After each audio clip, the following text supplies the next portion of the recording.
መንገዴን አቅናው መንገዴን አቅናው መንገዴን አንተ ታውቃለህ የልቤን አንተ ታውቃለህ። ሰላም ጤና ይስጥልኝ የቻናላችን ቤተሰቦች እንደምን አላችሁ? እንግዲህ ዛሬ የምንገኘው በታላቁ አብይ ጾም 6ኛ ሳምንት ላይ ነው። ይህ ሳምንት በቤተክርስቲያናችን ገብርኄር ተብሎ ይጠራል። ታማኝ አገልጋይ ማለት እንደሆነም እናውቃለን፣ እንገነዘባለን። ነገር ግን ይህ ቃል ከሃይማኖታዊ ይዘቱ ባሻገር ለዕለት ተዕለት ስራችን፣ ለሙያችን፣ ለቤተሰባችንና ለግል ስኬታችን የሚሰጠውን ትልቅ ትምህርት ዛሬ ከህይወታችን ጋር አዛምደን እንመለከተዋለን። እስከ መጨረሻው ድረስ አብራችሁን ቆዩ፣ በአክብሮት እንጋብዛለን። የታሪኩ መነሻ እንግዲህ በማቴዎስ ወንጌል ምዕራፍ 25 ላይ እናገኘዋለን። አንድ ጌታ ወደ ሩቅ አገር ከመሄዱ በፊት 3 አገልጋዮችን ጠርቶ ሀብቱን ሰጣቸው፣ አከፋፈላቸው። ለአንደኛው 5 መክሊት ሰጠው፣ ለሁለተኛው 2 መክሊት ሰጠው፣ ለሶስተኛው ደግሞ 1 መክሊት ሰጣቸው። 1 መክሊት ሰጠው። ከዛ ወጥታችሁ ወርዳችሁ ነግዳችሁ አትርፋችሁ ጠብቁኝ ብሎ አሰናበታቸው። እንግዲህ ጌታቸው ለሁሉም እኩል አልሰጣቸው። ለአንዱ 5፣ ለሁለተኛው 2፣ ለሶስተኛው ደግሞ 1 ነው የሰጠው። ይህ የሚያሳየው እንግዲህ እንደየአቅማቸው እንደተሰጣቸው። ከዚህ የምንረዳው ምን ያህል ተሰጠኝ ሳይሆን በተሰጠኝ ምን ያህል ነገር አደረኩበት የሚለውን እንድንገነዘብ ነው። 5 እና 2 የተቀበሉት አገልጋዮች ወዲያውኑ ወደ ስራ ነው የገቡት። ወጡ፣ ወረዱ፣ ደከሙ፣ አተረፉ፣ ነገዱ፣ አተረፉ። 5 የነበረው 5 ጨመረ፣ 2 የነበረው 2 ጨመረ። 1 ግን የተሰጠው ምንም አላደረገም። ጌታዬ ጨካኝ ነው በሚል ፍርሃት የሰጠውን 1 መክሊት ቆፍሮ ቀበረው። ከብዙ ዓመታት በኋላ ጌታቸው ተመለሰና ሊቆጣጠራቸው ጠራቸው። 5 እና 2 ያተረፉት አገልጋዮች በደስታ ወደ ጌታ ቀረቡ። ጌታቸውም ለሁለቱም ተመሳሳይ ቃል ነው የተናገራቸው። አንተ በጎ ታማኝ አገልጋይ ገብርኄር፣ በጥቂቱ ታምነሃልና በብዙ ሾምሃለሁ፣ ወደ ጌታህ ደስታ ግባል ብሎ አሰናበታቸው። እንግዲህ እዚህ ጋር የምናየው ጌታቸው ያመሰገነው ትርፉን ብቻ ሳይሆን ታማኝነታቸውንም። ሶስተኛው ባለ 1 መክሊቱ ቀረበና እንዲህ አለ፣ ጌታ ሆይ ካልዘራህበት የምታጭድ ካልበተንክበት የምትሰበስብ ጨካኝ መሆኑን አውቃለሁ። ስለፈራው መክሊትህን ቀብሬ ቆፍሬዋለሁና ይሄው 1 መክሊት ብሎ መለሰለት። ጌታም አንተ ሰነፍና ክፉ አገልጋይ ጨካኝነቴን ታውቃለህን? ካወክማ ይልቁኑ በትጋት መስራት ነበረብህ አለው። መክሊቱንም ቀምቶ 5 ላተረፈው ሰው ሰጠው፣ ላለው ይጨመርለታል። ይህንን ታሪክ ወደ ራሳችን ሕይወት ሲናምጠው እንግዲህ መክሊት ሲባል ወርቅ ወይም ብር ብቻ አይደለም። በዘመናችን መክሊት የምንላቸው 3 ዋና ዋና ነገሮች አሉ። ጊዜ፣ ዕውቀትና ገንዘብ ናቸው። እንዴት ነው እኛ እነዚህ 3ቱን መክሊቶች የምንጠቀምባቸው? ጌታ የሰጠን እነዚህን 3 ነገሮች እንዴት ነው እየተጠቀምንባቸው ያለው? ጊዜ የመክሊቶች ሁሉ መጀመሪያ ነው። ጊዜ ከሌለ ሌሎችንን መጠቀም አንችልም። ጊዜ የማይተካና የማይመለስ ብቸኛው ሀብታችን ነው። ለ5 መክሊት ላለው ለ1 መክሊት ላለው የተሰጠው 24 ሰዓት ብቻ ነው። ነገ ሰራዋለሁ ማለት እንግዲህ እኛ ብዙ ጊዜ ነገ ሰራዋለሁ እያልን ስራዎቻችንን እናስተላልፋለን። ይህ መክሊትን መሬት ውስጥ እንደመቅበር ነው። ጊዜ በከንቱ ማባከን መክሊትን እንደመቅበር ነው። መክሊቱን እንደቀበረው አገልጋይ ያደርጋል። ጊዜን ለዕቅድ፣ ለጸሎት፣ ለስራና ለቤተሰብ በአግባቡ መከፋፈል እና ማዋል ያስፈልጋል። ዛሬ በተሰጠንን ሰዓት በአግባቡ ከጠቀምንበት ለነገ የሚሆን ትርፍ እናከማቻለን። እንደ ታማኝ አገልጋዮች እንባላለን። አለዛ ግን ጊዜያችንን በዋዛ በፈዛዛ በከንቱ የምናሳልፍ ከሆነ ስራዎቻችንን ለነገ እያልን እያሳደርን ምንቆይ ከሆነ መክሊቱን እንደቀበረው ሰው ነው የምንሆነው። ሰነፍ ነው የምንባለው። ሁለተኛው ያለንን የተሰጠን ዕውቀት እንዴት ነው የምንጠቀምበት? ይሄ አንደኛው መክሊታችን ነው። ዕውቀት ያለን ጥሬ ሀብት ነው። ያለንን ጥሬ ሀብት ወደ ትልቅ ውጤት የምንቀይርበት ጥበብ ነው አምላክ የሰጠን። እውቀት ሲሰጡት የሚጨመር ሲደብቁት የሚጠፋ መክሊት ነው። ገብርኄር የተባሉት አገልጋዮች ያተረፉት እኮ በጉልበት ብቻ ሳይሆን እንዴት እንደሚነገድ በሚያውቁት እውቀት ጭምር ነው። ስለዚህ ዛሬ እንዴት ነው የተማርነውን እውቀት ለራሳችን ብቻ ይዘን ነው የቀረነው ወይስ ለሌላው እያስተማርን ነው እያካፈልን? አዳዲስ ነገሮችን ስለመማር እንፈልጋለን። ያለበለዚያ እንደዚህ ካላደረግን እውቀታችንን እየቀበርን ነው ማለት ነው። ያለንን እውቀት ለሌሎች ማካፈል፣ ሙያችንን ለሌሎች ማካፈል ማስተማር ካልቻልን የሰውን ሕይወት ልንቀይርበት ካልቻልን መክሊታችንን ቀብረናል ማለት ነው። በእውቀታችን በሙያችን ግን ተጠቅመን የሰውን ሕይወት ምንቀይር ከሆነ ለሀገራችን ምንሰራ ከሆነ ሀገራችን ምናሳድግ ከሆነ በታማኝነት እውቀታችንን ምንተገብር ከሆነ መክሊታችንን በ5 እጥፍ እያሳደግን ነው። ይህን ካደረግን በ10 እጥፍ መክሊታችን ይበዛል። ሌላው እንግዲህ የተሰጠን መክሊት ገንዘብ ነው። በዘመናችን ገንዘብ በእርግጥ በራሱ ግብ ሳይሆን በጎ ነገር የምንሰራበትና መክሊታችንን የምናሳድግበት መሳሪያ ነው። ገንዘብ ልክ እንደ ወራጅ ውሃ ነው። ሲፈስና ለሌሎች ሲተርፍ በረከት ይሆናል። ይህን መገንዘብ ይጠበቅብናል። ስንይዘው ስንቀብረው ውሃ ሲያቆርን ለብዙ ጊዜ ሲቆይ እንደሚሸት እንደሚሻግት ሁሉ ገንዘባችንም እንደዛ ነው የሚበላሸው። ገንዘብ የኔ ብቻ ነው ብሎ ሙጢ ማለት፣ ለችግረኞች አለመስጠት ወይም አስፈላጊ ለወገን ለሀገር የሚጠቅም ኢንቨስትመንት ላይ አለመዋል ገንዘብን እንደ መቅበር ነው። ያ ባለ አንድ መክሊት አገልጋይ ተተራው በመቀመጡ እንደተወቀሰው እኛም እንወቀሳለን ማለት። ስለዚህ ገንዘብን ለበጎ ነገር መዋል ያስፈልጋል። ገንዘብን ለበጎ አለመዋል የተቸገሩትን መርዳትና ለወደፊት ትውልድ የሚተርፍ ስራ ላይ መዋል በጣም አስፈላጊ። ይህን ካላደረግን ገንዘባችንን እንደቀበርን ነው የሚቆጠረው። ይህ ደግሞ ያስወቅሳል። እንግዲህ ውድ ቤተሰቦች ጊዜ እርሻችን ነው፣ እውቀት ዘራችን፣ ገንዘብ ደግሞ ማሳደጊያ መሳሪያችን። ያለ ጊዜ መዝራት አንችልም። ያለ እውቀት ዘሩንና የትና እንዴት እንደምንዘራውም አናውቅም። ያለ ሀብት ደግሞ ስራችንን ማስፋፋት አንችልም። እነዚህ ሶስቱ ሲቀናጁ በአግባቡና በታማኝነት ከያዝናቸው በጎ አገልጋይ ያደርጉ። ጊዜያችንን በምን ላይ እያጠፋን ነው?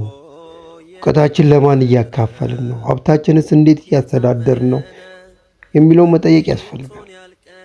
መልሳችን ለበጎ ነገር ከሆነ እኛም እንደ ባለ አምስቱና ባለ ሁለቱ መክሊት አገልጋይ በጥቂቱ ታምናልና በብዙ እንሾማለን የሚል ቃል ለመስማት እንበቃለን። ይህ ካልሆነ ግን መክሊታችንን ቀብረናል ማለት ነው። እንግዲህ መክሊት የመቅበር ስነ ልቦና ከየት ይመጣል? እንግዲህ ለምንድን ነው መክሊታችን የምንቀብረው? ያ አገልጋይ መክሊቱን የቀበረው በሶስት ምክንያቶች ነው። አንደኛ በፍርሃት ነው። ፍርሃት ባይሳካልኝስ፣ ብከስረስ፣ ሰው ቢስቅብኝስ የምንል ሰዎች ብዙ ነን። ብዙዎቻችን እንደዚህ አይነት አስተሳሰብ አለ። ምሳሌ ዩቲዩብ ቻናል ብከፍት ሰው ምን ይለኛል ብለን የቀበርነው ስንት ሀሳብ አለ። አዲስ ቢዝነስ ለመጀመር ፈርተን ብከስር ብለን የተቀመጥ ብዙ እንኖራለን። ይህ ነው እንግዲህ አንደኛው ፍርሃት ነው መክሊታችንን እንድንቀብር የሚያደርገን። ሁለተኛው ንጽጽር ነው፣ ራስን ማነጻጸር። እሱ 5 መክሊት አለው እኔ ግን 1 ብቻ ብሎ ማሰብ በራሱ መክሊታችን እንድንቀብር ያደርገን። በሌሎች ስኬት ቀንተን የራሳችንን ትንሽ ስጦታ እናጣጥላለን። ለዛ አይነት ሰዎች እንኖር ነው። ነገር ግን ጌታ ያመሰገነው 5 ያተረፈውንም ብቻ ሳይሆን 2 ያተረፈውንም እኩል ነው ታማኝ ገብርኄር በማለት ያመሰገናቸው። ስለዚህ ራሳችንን ማነጻጸር አይጠበቅብንም። በተሰጠን ታማኝ ሆነን ማገልገል መስራት ብቻ ነው። ያኔ እናተርፋለን። እንደ አቅማችን፣ እንደየችሎታችን፣ እንደየጸጋችን ማገልገል ይጠበቅብናል። በተሰጠን ጸጋ መትጋት ነው የሚያስፈልገው። ሶስተኛው መክሊታችንን እንድንቀብር የሚያደርገንና የቀባሪ ስለ ልቦና የሚሰጠን ስንፍና ነው። ስንፍናችንን በምክንያት መሸፈን። ጌታዬ ጨካኝ ነው በማለት የራሱን ድክመት እንደሸፈነው በጌታው ላይ እንዳሳበበው እኛም አገሪቱ ስላልተመቸችን፣ ኑሮዬ ስላልተመቸ፣ ገንዘብ ስለሌለኝ፣ ወገን ስለሌለኝ ወዘተ እያልን መክሊታችንን እንቀብራለን። ምክንያት ማንንም አያድንም፣ ማስወገድ ይጠበቅብናል። በአቅማችን መትጋት ነው እንጂ ከስንፍና መውጣት አለብን። ስንፍና በጣም መጥፎ ነገር፣ ከስንፍና መውጣት አለብን። ስለዚህ እንዴት ነው ታማኝ የምንሆነው? ገብርኄር እንሁን ብንል እንዴት ነው የምንሆነው? ታዲያ መፍትሄው ምንድን ነው? እንዴት ነው አትርፍ የምንመለሰው? ይህን መጠየቅ ያስፈልጋል። አንደኛ ያለንን እውቀት መጠቀም ነው። ትንሽም ብትሆን ያለችንን ችሎታ ለይተን ማወቅ። ምናልባት ሰውን የማዳመጥ፣ የማስተማር፣ የመምከር፣ ነገሮችን የመጠቀም የተለያዩ ስጦታዎች ሊኖሩን ይችላሉ። በዚህችን ስጦታ ይዘን ገበያው መውጣት፣ ወደ ገበያ መውጣት ያስፈልጋል። መነገድ ያስፈልጋል። መክሊት መሬት ውስጥ አይባረክም። አውጥተን ልንሰራበት ይገባል። እንደገና በትርፍ ጊዜያችን ደግሞ አዳዲስ ነገሮችን መማር፣ እውቀትን መጨመር፣ ማሳደግ ያስፈልጋል። ያለንን እውቀት ለሌሎች ማስቀመጥ ያስፈልጋል። ሶስተኛው ታማኝነት ነው። አትርፈን እንድንመለስ የሚያደርገን ታማኝነታችን። በትንሿ ነገር ታማኝ ከሆንን በትልቁ በር ይከፈትልናል። ዛሬ የምንሰራው ትንሽ ስራ ትንሽ ብትመስልም በጥራትና በታማኝነት ከሰራ ነው በትንሹ የታመንክ በብዙ ሾመሃል የሚለው ቃል ይፈጸምልናል። ያለችንን ትንሽ ነገር በታማኝነትና በጥራት መስራት ይጠበቃል። አንድ ቀን ሁላችንም ሂሳብ የምናስረክብበት ቀን ይመጣል። በዚያ ቀን በሰጠው ጊዜና እውቀት ገንዘብ ምን አደረክበት ተብለን ስንጠየቅ መልሳችን ምን ይሆን? ዛሬ ገብርኄር ለመባል የሚያበቃ ስራ አለን? ይህን መጠየቅ ያስፈልጋል። በመንፈሳዊ ሕይወታችን መክሊት ማለት እግዚአብሔር ለነፍሳችን የሰጣት ጸጋ ነው። ልዩ ልዩ ጸጋ ተሰጥቶናል። ለአንዱ የማስተማር፣ ለአንዱ የመዘመር፣ ለአንዱ የመምከር፣ ለአንዱ የማስተዳደር። እነዚህን በአግባቡ ፈጽመናቸዋል ወይ ነው? አትርፈንባቸዋል ወይ ነው? እግዚአብሔር የሰጠንን መንፈሳዊ ስጦታ ለዓለማዊ ክብር ብቻ ስንጠቀምበት ወይም በኃጢአት ስንዘፈቅ ጸጋችንን እየቀበር ነው። ይህንን ማስተዋል ያስፈልጋል። እኔ ኃጢአተኛ ነኝ፣ እግዚአብሔር አይቀበለኝም፣ ንስሐ በገባ ወድቃለሁ ብሎ መፍራት፣ ተስፋ መቁረጥ መክሊትን እንደ መቅበር ነው። ያ የአገልጋይ ጌታዬ ጨካኝ ነው ብሎ እንደፈራው ሁሉ እኛም የእግዚአብሔርን ርኅራኄ ባለማወቅ በተስፋ መቁረጥ ውስጥ ስንቀመጥ መክሊታችን አይበዛም። ይህንን ልናስተውል ይገባል። እንጠየቃለን። በጾም በጸሎት በትጋት ጸጋችንን ማሳደግ ያስፈልጋል። ለአንድ ሰው ፍቅር ስንሰጥ ፍቅራችን ይበዛል። ለአንድ ሰው ይቅርታ ስናደርግ ይቅርታ የማድረግ ጸጋችን ያድጋል። ይህንን ልናስብበት ይገባል። ክርስትና ለራስ ብቻ የሚኖር ሕይወት አይደለም። መክሊት የምናተርፈው ለቤተክርስቲያንና ለወገኖች ስንተርፍ ነው። በቤቱ ታማኝ የሆነ አገልጋይ ስንሆን ነው። የሰውን ቁስል የመጠገን፣ የተራበውን የማብላትን፣ የጠማውን የማጠጣት ተግባራት ላይ ስንሳት ጌታ መጥቶ ሂሳብ ተቆጣጠረ ማለት ሞትና ዳግም ምጽአትን ያሳየን። ጌታ በዚህ ጊዜ እንግዲህ ምንድን ነው የምንመልሰው? ጌታ ሲመጣ ወይ በሞት ከመወሰዳችን በፊት መስራት ያለበት ብዙ ነገሮች አሉ። ጌታ ለምን አላተረፍክም ከማለቱ በፊት አንተ ታማኝ ነህ ወይ ነው የሚለው። እግዚአብሔር የሚፈልገው ውጤቱን ብቻ ሳይሆን ለጸጋው ያለንን ታማኝነትና ልባዊ ጥረት ነው። አገልጋይ የተቀጣው ስላላተረፈ ብቻ ሳይሆን የሰጠውን እድል ስላቃለለን በጌታው ላይ ክፉ ስለተናገረ እኛም የሰጠንን የንስሐ ዘመንና የጾም ወቅት በቸልተኝነት ካሳለፍነው በስተመጨረሻ መክሊት ይወሰድብን። የመጾም ጸጋችን፣ ንስሐ መግባት ጸጋችን፣ የትጋታችን ይወሰዳል። ይህን ልናስብበት ያስፈልጋል። ውድ ቤተሰቦች እያንዳንዳችን እጃችን ላይ ያለችው መክሊት የጌታችን የክርስቶስ አደራ ናት። ዛሬ በዚህ የጾም ወቅት ራሳችንን ጠይቅ። መክሊታችን የታለች? ምን እያደረግናት ነው? እንዴት እየተጠቀምንባት ነው? በምድራዊ ጭንቀትና በኃጢአት ጉድጓድ ውስጥ ቀብረናት ይሆን? እሱን መጠየቅ ያስፈልጋል።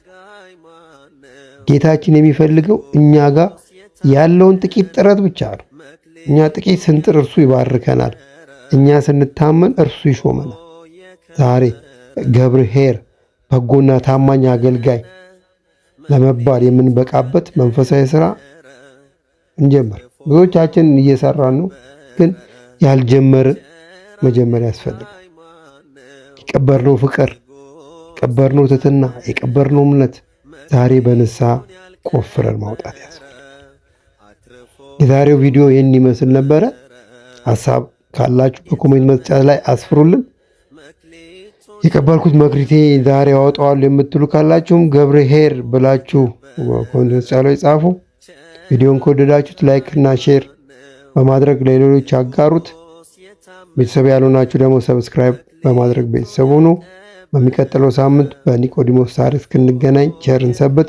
የእግዚአብሔር ቸርነት፣ የእመቤታችን አማላጅነት፣ የቅዱሳን ሁሉ ተራዳይነት አይለየን። ወስብሐት ለእግዚአብሔር።